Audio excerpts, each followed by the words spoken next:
Jadi 4 hal inilah: pergilah, jadikan mereka murid, dan baptislah mereka, ajarlah mereka. Ini merupakan suatu proses.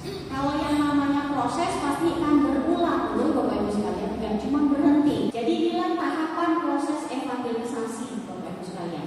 Kalau tadi proses evangelisasi itu adalah proses pengutusan aku.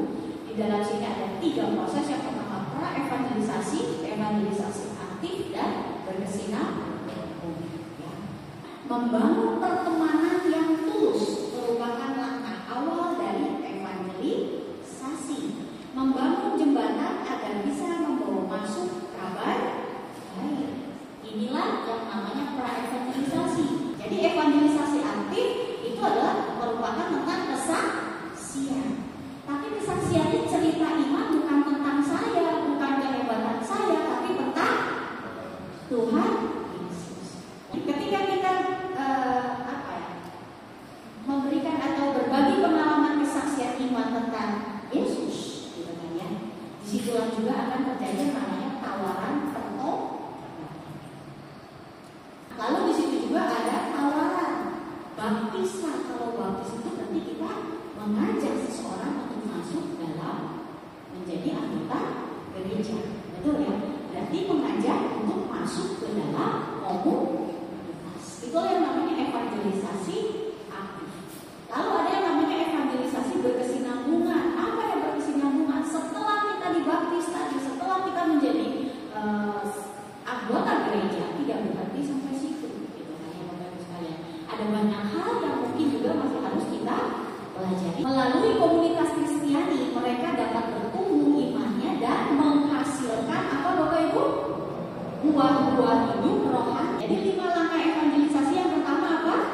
Berteman dengan sesama. Yang kedua, kesaksian iman. Yang ketiga, kisah Kristus. Yang keempat, tawaran pertobatan. Yang kelima, ajakan bergabung ke dalam komunitas. Nah, setelah ajakan gabung ke dalam komunitas, artinya menjadi murid. Karena ini suatu proses, tidak berhenti sampai sini. Terus udah jadi murid, berteman lagi dengan yang lain. Kira-kira strategi apa sih yang bisa kita pakai untuk melakukan evangelisasi, Bapak Ibu sekalian? Jadi yang pertama, Bapak Ibu sekalian, 1, manfaatkan potensi yang dimiliki oleh gereja. Gitu kan ya, kita menjadi satu, gitu kan. Dimanapun kita umat Katolik berada, pasti kita tahu hal-hal Katolik yang sama, tidak berbeda-beda pengajarannya. Itu satu keunggulan atau satu kebanggaan. Tapi yang kedua apa sih? Kita mau mencontoh model gereja perdana. Model gereja perdana itu apa ya, Bapak Ibu sekalian? Kalau nanti Bapak Ibu baca di Kisah Para Rasul, gitu kan ya, ada gereja perdana di mana mereka yang sudah memberi diri dibaptis, mereka selalu berkumpul bersama-sama untuk mendengarkan pengajaran dari para rasul. Dari gereja perdana ini bisa menjangkau banyak kota, menjangkau banyak orang untuk menerima pewartaan Injil. Ketika kita mau melaksanakan evangelisasi, kita tidak mengandalkan diri sendiri. Kita butuh Roh Kudus, kita butuh Rohnya Tuhan. Karena kenapa? Justru pada zaman gereja perdana itu juga bukan kekuatan para rasul, tetapi para rasul mendapat kuasa, kekuatan dimampukan dari Roh Kudus. Sehingga apa?